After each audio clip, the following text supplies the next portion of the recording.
ఉండలేను, నాకు వద్దు అంటాడు. చూడు గురువు అంటే ఎట్లుంటాడు. ఈయన డబ్బు ఇచ్చినా వద్దంటాడు, బంగారు ఇచ్చినా వద్దంటాడు, నా భూమి అంతా నీకు రాసిస్తానన్నా నాకు వద్దప్ప అంటాడు, ఆశ్రయం కట్టిస్తానన్నా నాకు వద్దంటాడు.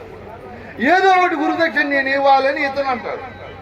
అయితే నీ కొడుకు నువ్వు నాకు అంటాడు. ఆయన కొడుకు పేరు రఘురాము. ఎట్లా పేర్లు పెట్టారు మన పిల్లలు. మరి భీమయారిలో ఆయన కొడుకులకు కూతుర్లకు సాంప్రదాయ ప్రబోధంలో ఉండే పేర్లన్నీ పెట్టాడు. ఆయన ఆ పేరు ఇంక నుంచి నాయన నాకు సేవకు ఉంటాను, నీ కొడుకు నువ్వు అంటే ఎంతో ఆనందంగా ఇచ్చేస్తాడు. కొడుకును దక్షిణగా. ఒకడే కొడుకు నాయన, నీకెంత హక్కు ఉంటుందో నీ భార్యకు అంత హక్కు ఉంటుంది. ఆమె మాట కూడా వినాలి కదా, ఆమె కూడా నాకు ఇస్తే దక్షిణగా నేను తీసుకుపోతాను అంటాడు. ఆమె పేరు కమల. ఇటురా కమల అని ఆ కంచర్ల గోపన్న పిలిచి, ఇలా నేను మన కుమారుని దక్షిణగా ఇచ్చినాను అంటాడు. ఆమె ఎంతో ఆనందపడి, అంతకంటే ఏముంది స్వామి, ఆయనకు దక్షిణగా ఇవ్వడం, గురు సన్నిధానంలో మన కుమారుడు ఉండడము చరితార్థం అవుతుంది. గురు ధరిలో ఉండడం. ఎవరు ధరిలో? ఇప్పుడు మన పిల్లల్ని పుడతానే కాన్వెంట్ ధరిలేక పంపిస్తాం మనం, లేదా ఇంకొక ధరిలేక సెల్లు ధరిలేకో పంపిస్తాం. పంపకూడదు, గురు ధరిలేక తీసుకొని రావాలి. గురు పూజలు కూడా సెలవు రోజుల్లో పెట్టాలి మనం. ఆదివారం శనివారం వస్తే మన పిల్లలు కాన్వెంట్లో నష్టం లేకుండా ఇక్కడికి వస్తారు పూజలు. వాడు చిన్నప్పటి నుంచి ఈ బీజాలు మన హృదయంలో పడతాయి. మనం ఇంకా పరిపూర్ణ బోధ తెలుసుకొని చీదంట, వారం అంట, నక్షత్రం అంటే ఇవి పట్టుకున్నాం. అది పరిపూర్ణ బోధ ప్రకారము కాలాన్ని విభజన చేయకూడదు, అది మహాపాపం.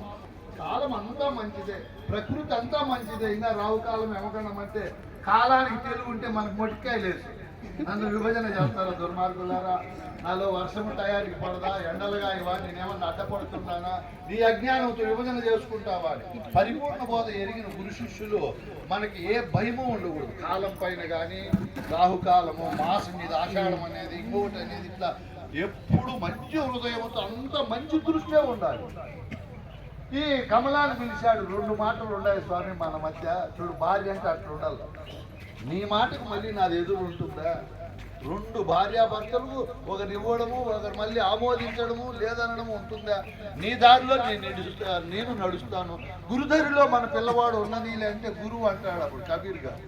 అమ్మా, నీకు బాధ కాదా? నీ నోముల పంట, నీ ఆశాదీపము, నీ ఏకైక కుమారుడు, నీవు ఎంతో అల్లారు ముద్దుగా పెంచి నాకు మాట చెప్పి ఇచ్చేసినావు. రేపు తరువాత రోజుల్లో బాధ వస్తుందేమో, నీకు బాధపడతావేమో అంటే అప్పుడు ఆయన నవ్వి చెబుతాడు ఒక శేషపద్యం.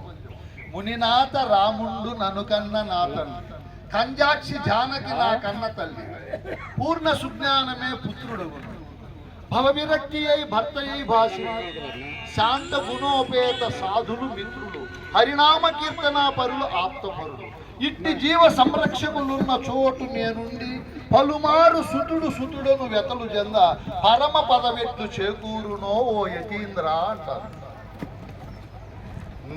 అసలు ఎంత గొప్ప భావమో ఆయమ్మకు. నా భర్త ఎవరు? మునినాథ రాముండు ననుకన్న నా తండ్రి. నా తండ్రి ఎవరు?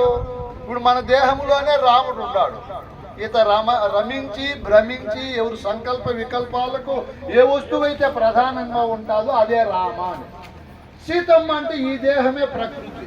బయట కథ రామాయణంలో వాల్మీకి దూరంగా రాశాడు మాటలు. గురు సన్నిధానంలో మనం ఆధ్యాత్మిక రామాయణాన్ని బాగా విచారించినప్పుడు రాముడు అంటే నేనే, సీత అంటే నా దేహమే సీత.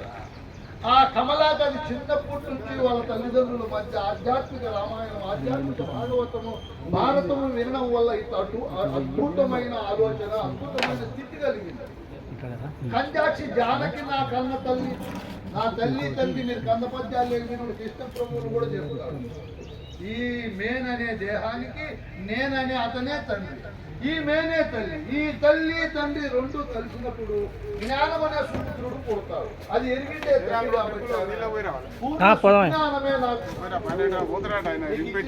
జడమైన కుమారుడు. ఎవరు నాకు ఎవరమ్మా?